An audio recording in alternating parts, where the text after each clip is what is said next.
Hello, it's another quick recording, quick chat as I'm out for a walk with Lottie this morning on the 15th of June 23. And what is a beautiful June day. And it's not yet 10 o'clock in the morning, and I'm wishing I'd gone out an hour earlier because quite hot. So I like it, but Lottie is getting old, so she's finding it a bit warm, I think. But I'm just gently walking up the hill. Lottie's 13th birthday the other day, so she's doing very well. For a Labrador, still be managing to go up the hill. So after what feels like months of saying that I almost finished the first draft of the next Devonshire Mystery, I've actually managed it the other day, a few days ago. Couldn't quite believe it actually that I'd finally got there. So that was a very good feeling. Well, strange feeling actually. I thought it's kind of been ahead of me for so long. I kind of thought, oh, what do I do now? You know, it's quite a strange feeling. You've been working away at something. Of course, the work kind of continues. Some people set aside things for weeks or months even, but I didn't want to do that. I don't tend to do that. I give myself a few other tasks to do for the day afterwards, just as a bit of a break. There are lots of other things that I need to do with some of my older books, to sort of give them a freshen up. But yeah, after that, I was kind of itching to get back into it, and partly I don't want to put it aside for a long time because I want the details fresh in my mind, because with a mystery there's an awful lot of things to kind of think about, and just having an idea of what places look like and where things are in relation to each other is important. Now, of course, that, because it took me quite a long time to write, some of those ideas will have inevitably changed. Just the way of it, you get ideas as you're going along, and you think, oh yeah, I'll make this on the spur of the moment, and it's a good idea. You leave it because it all fits, and maybe add something. So then when you come back to look at it, you kind of think, I need to now resolve that. I need to have that mean something, or perhaps I've created an error. And to do that, you kind of need to have as much of the whole book in your head as you possibly can. This is quite a long one. It's kind of the length of 3 shorter type novels, at least. So it's a lot to hold in your head. But if I get on with it now, I've got the benefit of the things I wrote at the end of the book are fresh in my mind. So when I'm going through the next draft, which isn't like a wholesale rewrite for me these days, I'm pretty careful with my first draft. I'm not the fastest in the world, but I kind of like to take a bit of care with it and a bit of time with it. Go as fast as I can, because obviously that gets the book done, but I don't kind of churn things out as a rule. Some days faster than others. Yeah, so but there are lots of things there that I could probably leave and they'd be fine and nobody would know any different. But there are things that kind of just, if they give me an itch as I'm going through, I make changes. They could be little things like realising I've repeated a word or phrase too often or too near to each other. I don't like to do that. I like to kind of keep things varied. I think it's nicer for the reader. I think it can be jarring if you reuse phrases too often.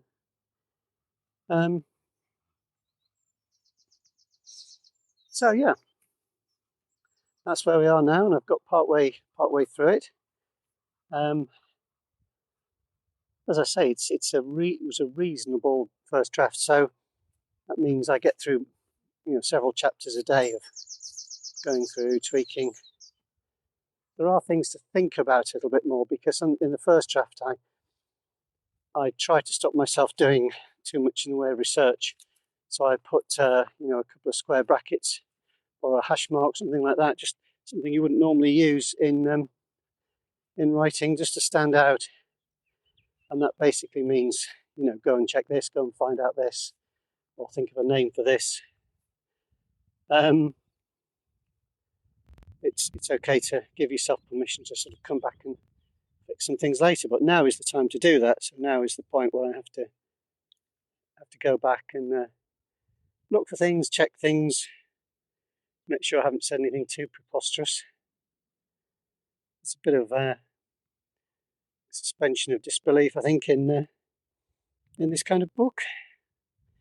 Bit of artistic license, but sometimes in the rush of writing the first draft, I might not be able to think of a good street name or something like that, say. And whereas now I will go and I'll have a look and I'll decide, do I want to use a real street name? Do I want to make one up? Do I want to make one that has some resemblance to one, and so on, things like that. So although I use some real towns and villages, as you probably know, Ember Vale itself is fictional, so I play fairly fast and loose with the geography of local towns. Lottie, come out of that. Good girl. Goodness me, something has eaten, I think it's a crow. Wow, there's just a mass of black feathers. A few bones, which is odd.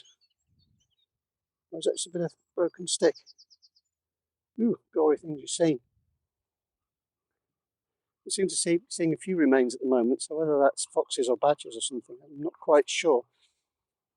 I don't think it's birds of prey, because I think they tend to pick a carcass clean and leave it there. I'm not sure about that. I think they tend not to go off with them.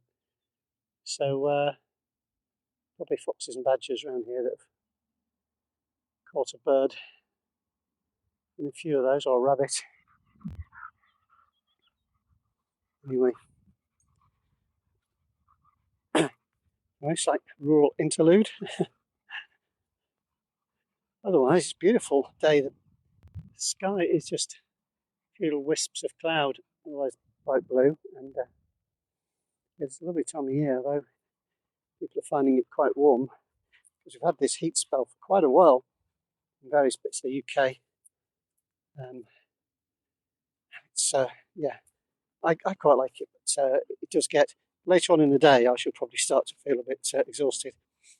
And sitting in a room with over a computer is not so nice. It's lovely to be outdoors at this time of year, but when you're sitting in a room tapping away, you get to feel a bit funny after a while. I need to go and get some air and lots of water. I'm trying to do lots of hydration at the moment, because I think I wasn't being good enough, especially now that I've taken up running.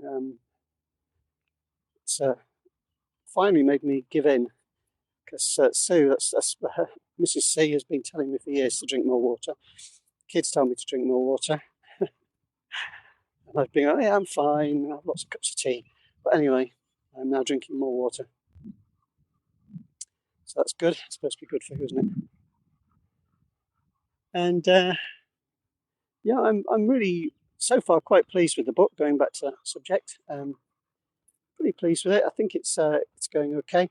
It seems to be moving along at a pace which I'm pleased about. I was worried that because it was so long, I thought, am I dragging this out? Am I teasing it out to the point where people think get on with it? But I don't think so, because I think the chapters are fairly pacey. There's something important in each one. They're not fillers. There's either a clue or a bunch of suspects to meet. Lots of conversations, because of course they've got to go around and talk to people. They've got to give their version of events.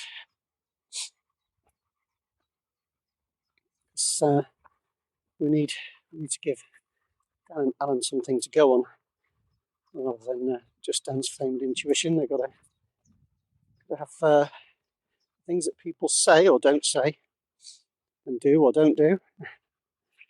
They've got to be there. so it'll have to be put in. Some of it misleading. It's a bit of a red herring, and some of it is a clue, but you might not know that until later on. Coming over style now, which is my hand's a bit full. So I better sign off there, I think, and get Lottie home and give her lots of water. She's done very well. We didn't quite go all the way up the hill today.